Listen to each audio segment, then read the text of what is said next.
So remember that Ratchet and Clank movie that Sony put out a few years ago? Nah, probably not because it was shit.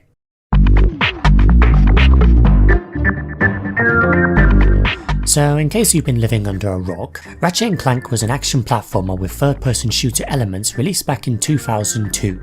The game stars Ratchet, a teenage Lombax, and his partner, a defect robot called Clank. The game involves travelling from planet to planet, meeting a wide variety of fun characters, and progressing through the story, with the end goal of defeating the main villain, Chairman Drek.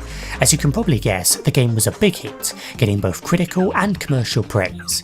The next 2 decades would see a slew of titles released for the franchise, all ranging from pretty decent to genuine masterpiece, including Ratchet & Clank 2, Ratchet & Clank 3, Ratchet Gladiator, Ratchet & Clank Future Tools of Destruction, Ratchet & Clank Quest for Booty, Ratchet & Clank Crack in Time, Ratchet & Clank Into the Nexus, and most recently Ratchet & Clank Rift Apart. Not only this, but spin-offs as well, including Ratchet & Clank Size Matter, Secret Agent Clank, Ratchet & Clank All for One, and Ratchet & Clank Q-Force. So naturally it made sense for Sony to make it the first of their PlayStation originals. How did it go? Badly. Very, very, very badly. So I feel like we need to discuss the plot of the game first before we discuss the plot of the movie. So the game stars our main characters, Ratchet, a teenage Lombax with a knack for engineering, and his partner Clank, a defect warbot with a strong sense of justice. It also stars our main villain, Chairman Drek, a quirky businessman with seemingly no concern for others, and the secondary villain, Captain Quark, a washed-up celebrity superhero seeking to make a comeback. The game starts with Clank learning of a plot by the villain Chairman Drek to destroy many planets in pursuit of building a new planet for Drek's species, the Blarg. Clank seeks to get this information to the famed superhero Captain Quark in hopes of stopping this menace. He meets up with Ratchet on his home planet after crashing there, and Ratchet agrees to help as long as Clank agrees to help him start his spaceship, and so our duo is born out of mutual benefit. One thing leads to another and they find Captain Quark, who as it turns out is working with Drek as the spokesperson for his new planet, and so tries to off them before they can get in the way of his comeback. After this whole debacle, Ratchet and Clank start butting heads, as Clank's interest is now squarely on stopping Drek, whereas Ratchet is focused on getting revenge on Quark. Eventually Quark is defeated, and after this Ratchet realises how selfish he was being the whole time, by ignoring the countless atrocities Drek was committing, and apologises to Clank. Clank reminds him that it is not too late, and equipped with a newer and faster ship, they set out now with a common goal of stopping Chairman Drek. Fast forward a few more planets and a grand final battle takes place atop the Deplanetizer, a massive laser built to destroy Ratchet's home planet, so that Drek's new planet can take its place in the galaxy's most perfect orbit. During this encounter, Drek finally reveals his motivations. As it turns out, he was the one who polluted the Blarg's original home planet, and built the new planet in order to profit off its success, and then he plans to start polluting the new world as well, and begin the whole cycle over again. Basically, Drek's the ultimate capitalist. And so Ratchet and Clank defeat him, use his own laser against him, and put this whole scheme to rest. And just as it seems like Ratchet is ready to part ways, this happens. Hey, Tin Can!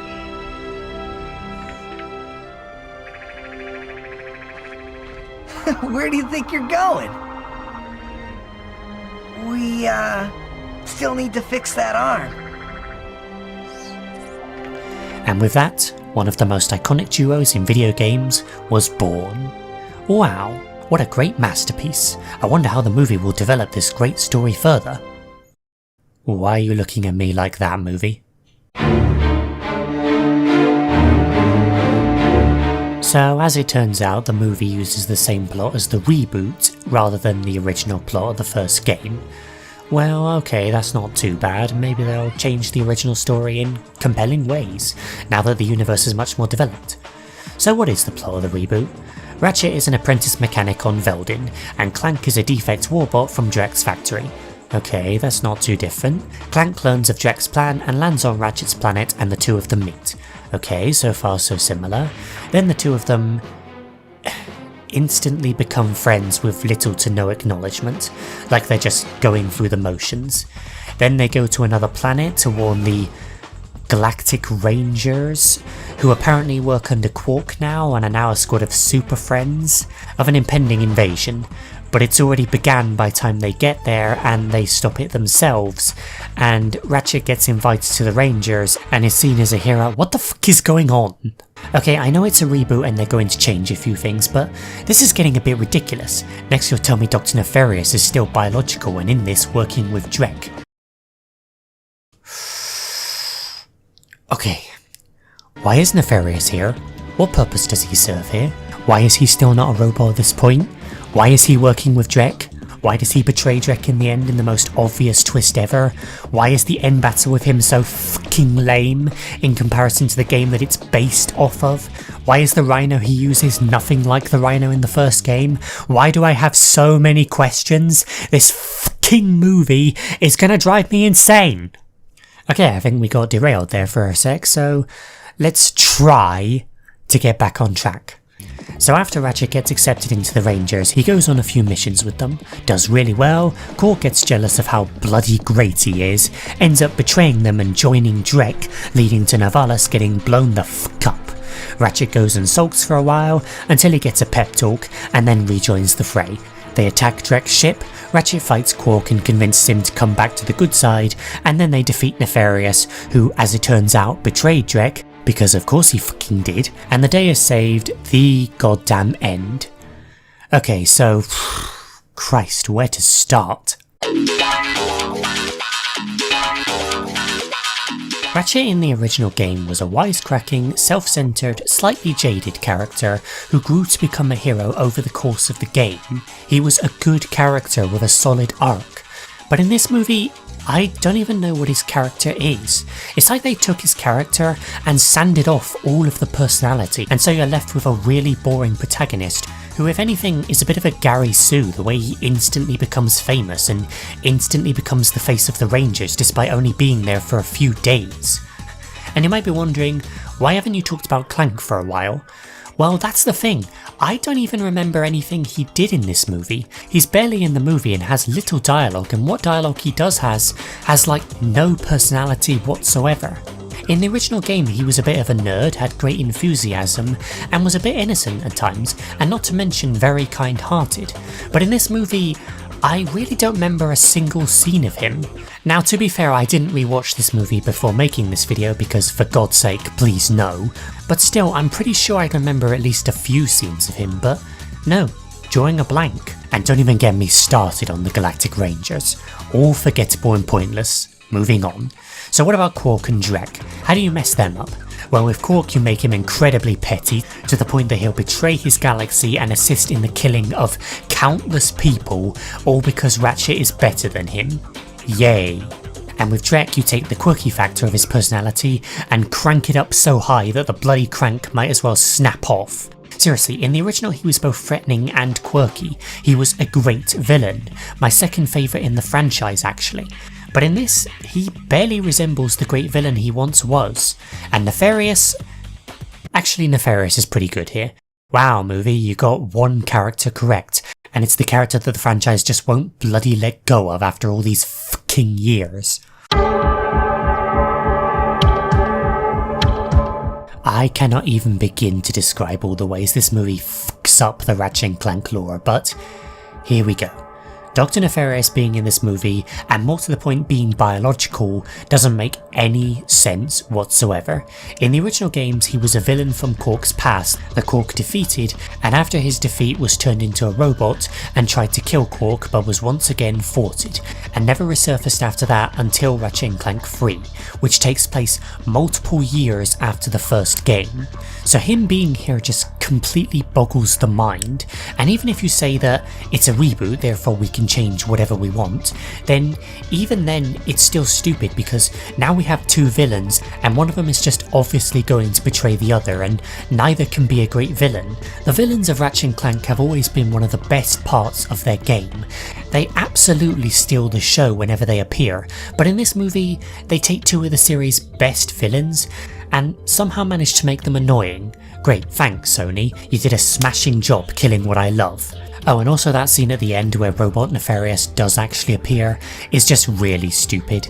It reminds me of that mid-credit scene in Dragon Ball Evolution of all things, where they hint at a sequel and it's like, you are having a laugh so hard that your lungs are threatening to come out of your mouth.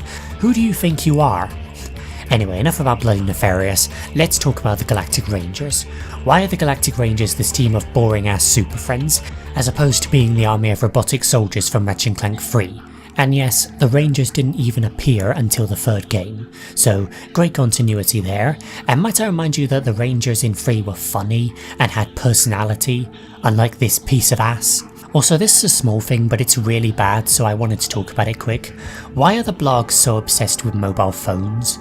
Mobile phones were never a thing in the original, so why are they here and why do they have so many unfunny jokes about them? Oh wait, I know, because phones are hip and trendy and cool, so let's put them in the Ratchet and Clank movie. Yay, what a fucking brilliant idea, you mind climbing into this cauldron for me? Might I remind you that this movie was supposed to be the first PlayStation original, but it was so bad that they never made another one after it?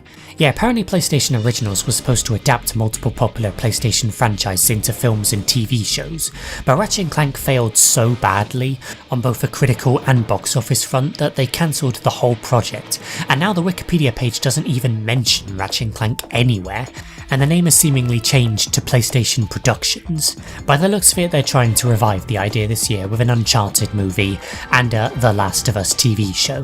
Whether these will be any good or not is unknown, but I can say that the Ratchet and Clank movie gave me high hopes. But who cares, I've never played these franchises. Point is, this movie was such a failure that even Sony themselves realised it and cancelled all future projects. It's not even like this movie was shooting high, the budget was only 20 million, which is pretty small for an animated movie, and it only broke around 14 million at the box office. Like, really? Why didn't Sony just animate it themselves, by the way?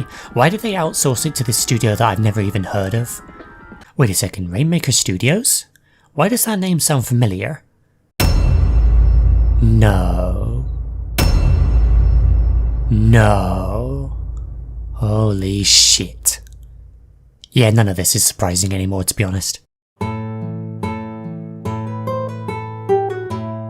Ratchet and Clank was something so special to me growing up, spending hours each day in the playroom, playing all the different games, watching my mum and my brother play as well, getting so excited whenever a new one was released and just loving it all around, you know?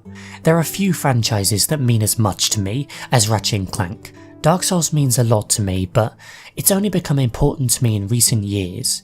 Ratchet and Clank have been with me forever, and I'll never forget them or get tired of playing their games. But this movie? It just sucked all the life and identity out of something that was so special to me, and I just can't forgive it for that. There are a few movies in this world that I give that accursed 1 out of 10 to, but this movie has to receive it. When I first saw the trailer for this movie, I was excited to see Ratchet and Clank on the big screen, but then when I actually saw the film, it just felt boring really, and that's just kind of sad really. You know, I think it can be best summed up with this. Recently I told my mum that I was planning on making this video, and she asked me, "Have you seen that movie?" And I replied, "Yes. We watched it together, do you not remember?" And she replied, "No, I don't." And that just sums it up really. She's not the only one who forgot about this film. And that is why the Ratchet and Clank movie is a disaster.